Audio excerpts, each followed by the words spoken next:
You know the vibes. Oh, you back? I'm back. Oh, okay, you I'm back. back. I'm back. We in San Francisco. We here getting ready for game number 5 of the NBA Finals. You're listening to the Hoop Genius podcast presented by NBA 2K22. Mo Mootsie, BJ Armstrong in the building. Game 5. What you got? What you got for me, Mo? What you got? Crucial. Oh, it's crucial. Crucial. Okay. Every game is crucial. How come it's crucial? Because apparently 82% of teams that win game 5 go on to win the series. And I don't know if it's actually 82. I just made that one up. I ain't gonna lie. It's somewhere around there. 8 times out of 10. Okay. Having said that, Milwaukee won game 5 against Boston, didn't they? And then Boston won game 6 and So 7. I guess that 18%. There we go. Whatever it is, that 1 time in 10 or 2 times in 10 Okay. came through. Now, that series there, game 6, which was the crucial one for Boston, Jayson Tatum dropped 46 points. Now, we did a little film breakdown for the guys at home. If they're watching Sky Sports, they might get a little insight into that. But we did a little film breakdown on Jayson Tatum and his play so far this series. And we discussed some of the things that the Warriors have been doing to slow him down and what he needs to do to unlock the scoring of the basketball, because he hasn't hit 30 points yet in the series, which he did multiple times in the playoffs in every series so far. So, BJ, I want you to share with the fans at home and the listeners what you're seeing from Jayson Tatum and why the Warriors have been able to contain him scoring-wise. Well, every round presents, that you are in the playoffs will present a new problem. And as you advance, every team gets better and better, especially on the defensive end. And when you're playing an elite defensive team like the Golden State Warriors, they're going to take away something. And it doesn't matter if you're the best player in the league or a specialist, whatever weakness you have in your game individually and collectively as a group will be exposed. Now, the thing that you see with Jayson Tatum is he has yet in this series to break loose. So far. In the first 4 games, he hasn't, and it's highly unlikely at this stage that he will break. It's highly unlikely. Now, is it possible? Absolutely, but it's highly unlikely, There's 3 games left of this series. I think one of them he has to, surely. I'll say it again. It's highly unlikely. Well, why do you think it's highly unlikely? Because now it's not like the coaches are going to put in a new system. They're not going to put in a new play. Very rarely will you even have a practice during the NBA Finals due to travel. I mean, you and I, we haven't played, and you and I are barely keeping our eyes open right now, going from Boston, let alone these guys are playing 40 minutes a night, the stress of the game, da-da-da. But what he can do is can he be impactful in a way that will impact the game and not have to rely on his scoring. So I think the key to these last 3 games is the following. How impactful can you be to the game and to winning without relying on scoring? Because scoring's not going to win this game. You say, well, what about Steph Curry? Well, okay, it's possible to have a game like that. But shooting 50% from 3, a 40-point game on the road, so that's not interesting, happening. though, that you mentioned the 40% from 3, 50% from 3. Tatum's had a good series shooting the 3-point shot. It's inside the paint where he's really struggled. His finishing at the rim has been the worst that it's been probably I've seen throughout his career. Statistically, it's the worst he's ever performed in the playoffs in terms of finishing at the basket, finishing in the paint. Why do you think that is? Given that the Warriors, traditionally, if you look at it with just a very basic perspective, they don't have a big shot. They don't have a Rob Williams in the paint, but they're doing a great job of collectively closing up that paint area using multiple bodies. Well, we love to highlight percentages to justify our views. Why is he not shooting well? One, if you're a right-handed player, in order for you to shoot a consistent percentage, okay, meaning it doesn't matter who you're playing against, me, you, Rudy Gobert, doesn't matter. You have to be able to finish with your left hand. Yeah, that's like basketball 101. Okay. I haven't seen Jayson Tatum finish with his left hand in 4 games. Maybe he will in Game 5. Maybe he has that, but he hasn't used it yet. Okay. Come on, Drew Hanlon. Okay. So that's the first thing. Second, as we're watching the game, it's obvious that every time he's on the perimeter, the Warriors, which do an exceptional job, they always shrink the court. The help is coming. And they've taken away Jayson Tatum's right hand. That's his dominant hand. Jayson Tatum, when he drives hard right. Yep. In this series, he's driving hard left. And it's clear to me that the Warriors have said, do not give up on the play. That's called playing defense from behind. Yes, that's how everyone should play defense. That's how everyone should, but everyone doesn't. So when he does drive hard left, you just keep coming, and your job is to make sure that he can't, once he gets to the basket, lay it up with his right hand. Okay. Okay. So now they've taken that away from him, and then we wonder why he's not finishing well. Well, you don't have to be a shot blocker. They do have a shot blocker, but Draymond Green is an excellent rim protector. Why? Is because he's always in the help position. He takes charges, but more importantly, he always contests, knowing very well that you're not going to shoot it with your right hand. So I'm coming to help, and all I got to do is make sure that I can, that you don't lay it up with your left hand. Yeah. So that's an easy look. So that's why he's not shooting a high percentage. So how does he get back to being able to finish with his right? Okay, you have to respect the game. The game has to dictate to you what you need to do. So what does he need to do? If he's going to drive hard left and not finish with his left, that's going to force him to do something and get back to the fundamentals of the game. So what do? If you drive left, you pass left. Mm-hmm. If 2 guys are on you, somebody's open. Yes. So there you go. Now, the Warriors have clearly made it clear that they're not going to help off the corner 3, which is going to force because Jason. They've seen Grant Williams and these guys kill Milwaukee with those corner Al threes, Horford, Grant Williams, these guys. So now that means that Jayson Tatum is going to have to drive left, under control, and either shoot the pull-up, like you see Steph do, right? Mm-hmm. Snake dribble. A little floater in the middle. Double step back. Okay. Yep. I don't know if he has that in his game. I'm assuming that his trainer works on the double step back. He works on a lot of side steps. Or he's going to come to a 2-foot jump stop and pass over the top of the defense. Those are his 3 options. When he tried to pass over the defense a lot of times in the last game, the Warriors picked him off. So that's okay. Or if he's not comfortable doing that, move the ball. Now, I've been telling you this, and I'll say it again: ball movement, player movement. Trust your offense. Yes. If he doesn't have the skill set yet to do those things, then he has to move the ball and trust the fact that the ball is capable of getting to the open space before the defense can. Yeah. And that's what he has to. That's what they have to do. So the Celtics had a horrible fourth quarter. Tatum couldn't get anything going. Smart couldn't get anything going, and Jaylen Brown couldn't get anything going. And I saw something interesting this week. Just after the last game. Is Jaylen Brown, before his first 2 fouls, is playing extraordinary basketball. The numbers are insane. After his first 2 fouls have been picked up, he really struggles. And whatever the numbers say is whatever, but you can notice it, right, when you watch the game. Jaylen Brown, we always talk about Jayson Tatum starting off slow. Jaylen Brown usually starts off really hot, and then he kind of fades as the game goes on. Well, that's what we've seen in the last one and a few other games. Why is it that there is such a distinction between his second foul and the drop in play? And is that something you've noticed also? I haven't noticed, but he plays hard. Jaylen Brown is a player that has to play through his mistakes. You got to give him 3 to 5 mistakes. Yeah.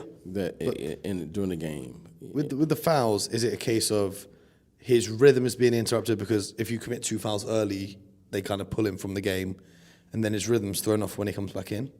Or why do you think that is? Well, I really don't know why he, is not playing well. It's not like to me, it's not noticeable. But I think what I have seen is that he floats. Sometimes he will float during the course of the game.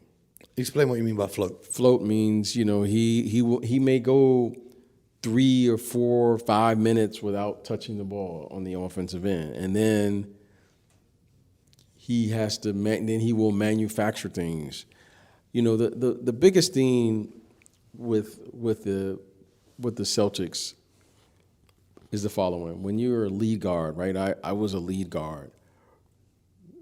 My job was to make sure that the best players always got the ball. I mean, and I can't do that just from assists. There are some players who are that gifted, right? You look at Chris Paul, or you look at Stockton. Stockton or Magic Johnson or Jason Kidd or those type of players where they can do that and manufacture an assist. Mm-hmm. But I wasn't that good, so I had to make sure that I got those guys the ball where they wanted it. Yeah. And where they needed it. Now, again, because that's the one position that I understand, Marcus Smart has to make sure that Jaylen Brown always knows he's getting the ball and not go through stretches. And the same with Tatum as well, because we see both of them have plays where they'll like take it in turns and the other one just stands still in the corner. So, listen, this series is going to come down to really a couple things. One, who's gonna have the best defense here, and then who can dictate the flow of the game. Okay, you and I off air, but let's bring our off air conversation to on air. Marcus Smart, as I told you at the start of this series, is the key to them winning. Yes. Why? Because he is the one that can dictate the flow of the game. He's going to have to make sure that those guys get touches, that those guys don't go through, they have 4, 5, 6 minutes not touching the ball, and that they can feel comfortable enough making decisions because they know and they trust the offense. Mm-hmm. So if Jaylen Brown, when he comes out early and then he feels he has to do something, it's like he's young, he's like a young player. He's not like an older player where you say, okay, I'm not getting the ball in the second quarter. I'll be patient enough because I know it's going to come back to me. Yeah. He's not trusting the offense like that. Yeah, he wants to go get it. He wants to go get it. So when I see Marcus Smart playing well, the team will play well because Marcus Smart is the lead guard on this team. And then when there's a huge drop-off from Marcus Smart to Derek White, Derek White is not a lead guard. No, he offers valuable things to the team, but as a point guard, and Derek White, it's interesting watching. They really don't have a point guard. Well, there's really not a point guard in this series. I think Marcus Smart has done a good job at point guard since he stepped into the role, but he's not a true... No, Marcus Smart is a lead guard. He's not a point guard. He's a lead guard. Well, he's been playing the point guard position since the trade. Yeah, but okay. I will give you pushback on this. This league today is a league where you play, it's positionless basketball. Mm-hmm. There are no more point guards in the NBA. And the reason there aren't is because you can't be a point guard in its truest sense is because everyone has to score at that position. If you can't score at that position, it's impossible to play that position. Do you consider Chris Paul a true point guard? Chris Paul has the ability to be a point guard. And Rondo? Rondo has the ability, but Rondo can't play 30-plus minutes. Not anymore. Why? Because he can't score. These guys score too many points now. You can't. If Steph Curry has 40, you got to have 20. Yeah, to offset we spoke it. about this in the last. Yeah, you have to. You can't. Okay, at one point, the point guard position, point guards didn't score. Mm-hmm. You ran the team. You controlled the tempo. You got the ball to the scores. And if you scored 10, 12 points, you're like, wow. If you scored 20 points, you're like, oh man, this dude is unbelievable. Now, Steph Curry, who is the point guard, mm-hmm. right, on paper, he gets 40 and 26 shots. Yeah. That's not a point guard. That's some type of lead guard. I don't know what it is, but so now that's what that position requires. And if you're not scoring, whoever he's guarding, then it will offset the game especially because of the 3-point shooting. Yeah. You have to offset it now. So when I look at this, I'm going, okay, they're playing without a true point guard, the Celtics. And as I watch them, I'm going, okay, now it makes sense why they're up and down. They're up and down. Because they don't have a person who's coming into the game going, hey, Jaylen, I'm going to make sure I get you going tonight. Yeah. Now he doesn't have to go search for a shot. Yeah. Jason, I'm going to make sure I get you the ball. Yeah, because they go through stretches of great self-creation and stretches of there you go. nothingness. There you go. So those guys have to score, they have to create, and they have to take tough shots. When the shot clock goes now, they're great at it, but that's a lot of responsibility, especially for young players. Yeah. It would be nice for someone to play screen roll. Who do you look at then in the NBA right now as in fitting that point guard? If you could put in any player right now into that Celtics team to come in and be their point guard, who is the kind of player in a modern NBA that you would look for? You can't just put anyone there because they have the essential ingredient that you need to win. They're the number one defensive team in the league. Yeah, but I'm talking on offense completely hypothetically. Yeah, if you wanted a player, I wouldn't change how they play. Marcus just has to continue to grow into that position. That's it. Okay. He's the defensive player of the year. Yes. So it doesn't get any better than that. Yeah. So who you gonna put in there? I mean, who you put in there? No, I didn't want to change it. That's what I'm saying. No. I want to keep talking about Marcus Smart here because we were doing a breakdown of the defense and the different types of defense they've shown Steph Curry. And it's obvious if they trap him, then it lets Draymond Green. Everyone talks about why Draymond's been struggling in this, but really because they're giving single coverage to Steph Curry, Draymond thrives when he's got the 4-on-3. He can play off the short roll, which means when two defenders go to Steph Curry and Steph passes it to Draymond, then he can go and distribute for his teammates or score. So they've not done much of that. They've done the drop coverage, which hasn't worked because if you drop below the 3-point line, Steph's going to shoot it. And then a few possessions on the drop coverage where it hasn't been too much of a drop, they played at the level of the screen, so they're on the big man stays on the 3-point line to at least contest Steph or contain him until the guard or the wing guarding Steph recovers, or the switch. The switch works quite well, 1 through 4. The switch works quite well, but that's why Golden State is targeting at the bigs. What do you make of all these different defenses, and do you think we'll see the Celtics trying to trap Steph at any points during this game, or are they going to stick with their strategy that they've been going and won them 2 games to the NBA Finals so far? I don't see anything wrong with the strategy that they have. I like it. The thing that I see is that the players. You don't want to say it, but you got to say it. The players have been a little lackadaisical, to say the least. Very. Getting over the top of the screens. There's just no other way to say it. We can sit here and drop. No, they're not doing a drop coverage. They're making sure that Steph Curry doesn't have a direct line to the basket.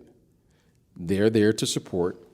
And the big thing is the guards have to fight over the top. They're going to get through those screens. There's only one player that I've seen that does it consistently. You know who it is. And that's Marcus Smart. Mm-hmm.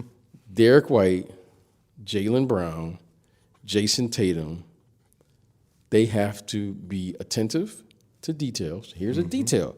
Steph Curry, every time you make a mistake on a player like him, you're going to pay for it. Yes. And we can say drop coverage. No, their job is to get over the top of that screen and play defense from behind, just like we said what the Warriors' plan is when Jayson Tatum drives to his left. You keep coming. Mm-hmm. Now, you and I looked at the tape today. Yes. Jayson Tatum didn't do that. Derek White didn't do that. No, they were soft on going through those screens. Well, they weren't. Either they went underneath or they got trapped in the screen. They weren't soft. They relaxed. They were very lackadaisical on the game plan, which is get over the screen, and then we'll play from there. That's now. If they do that consistently, they'll be fine. If you can't get over a Bielitsa screen.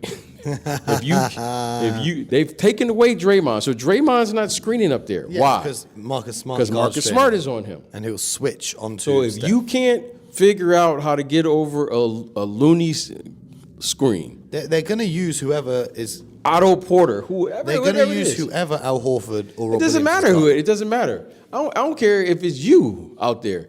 They have to get over the screen. It's not like if it was me. I'll just commit flagrant.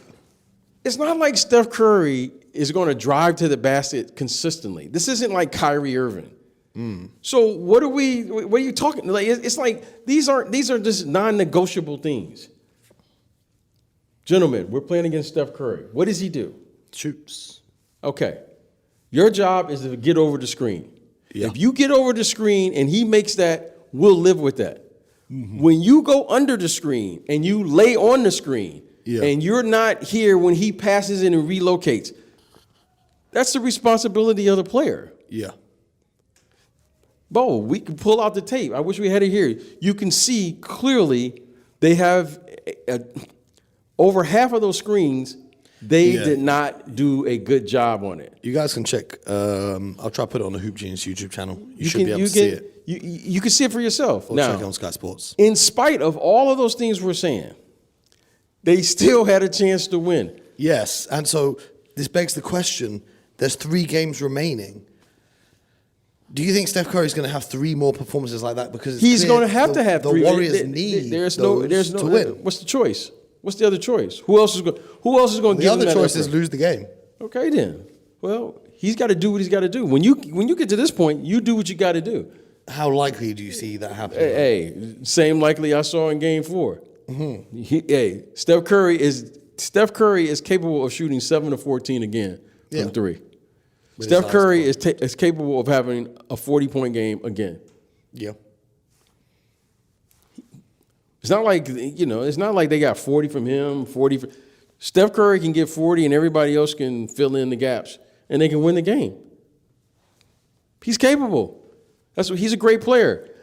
He's going to get 40. But are they going to do the right thing and get it over the screen? Yeah. If they get over the screen, they're going to win the game. Yeah, because he might not get 40, and if he does, it'll be on a worse efficiency. If they get over if Jayson Tatum gets over the screen, Jaylen Brown, Derek White get over. Marcus Smart, I have complete confidence. He's going to get over the screen. They'll be fine. If he doesn't, or they don't get over the screen, let me tell you something. They're dead. In the water. It's not that Steph Curry is going to make every shot. Maybe he does. Maybe he goes cold. Maybe Jayson Tatum finds his left hand or gets but back someone. to his right. These are very correctable problems that they know they can do. They're going to have to do it because the Warriors have figured out something they can't do well.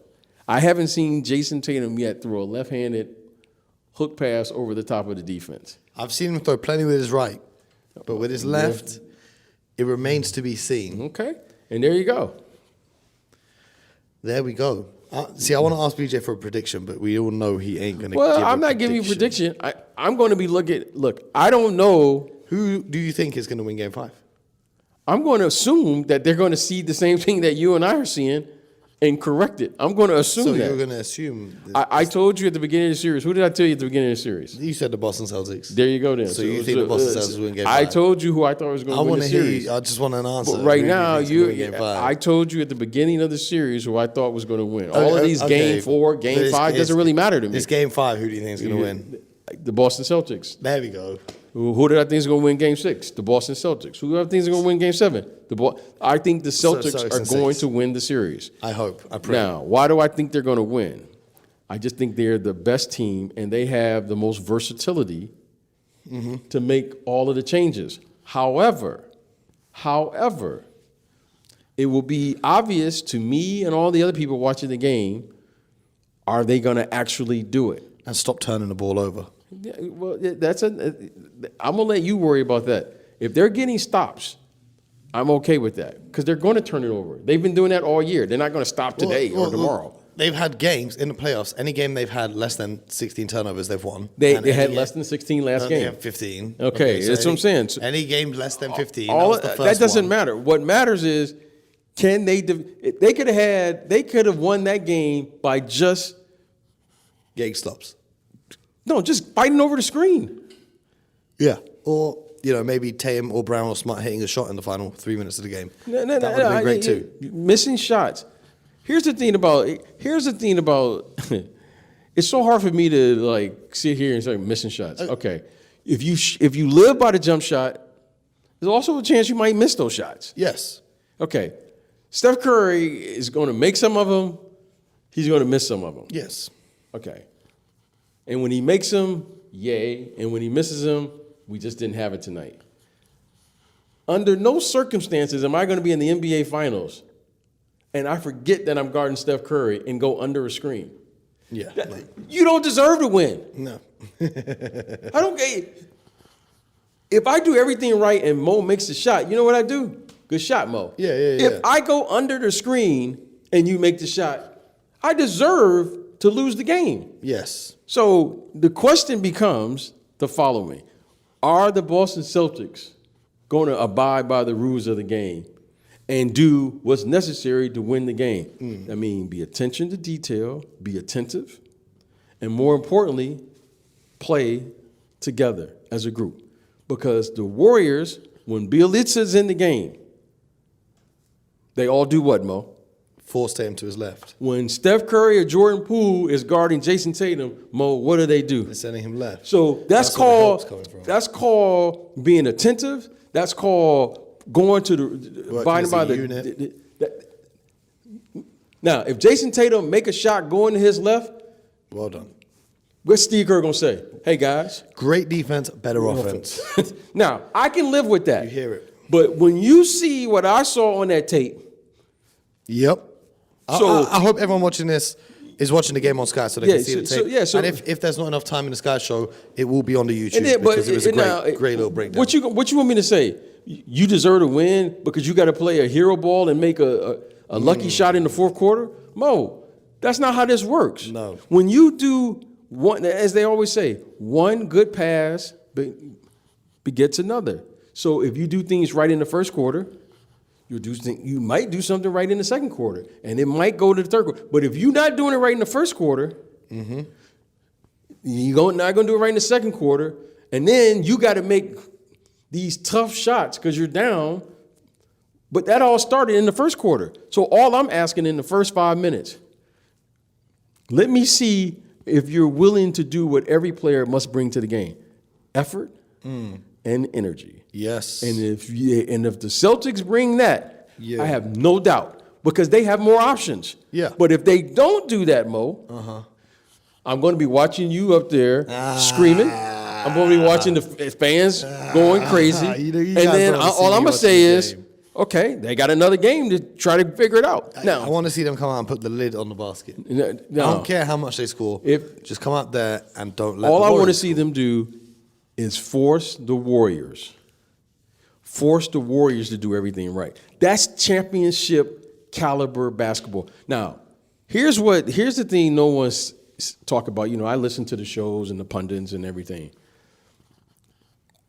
The Warriors, when necessary in this series, in Game 2 and Game 4, they took the game to a place where the Boston Celtics have yet to match.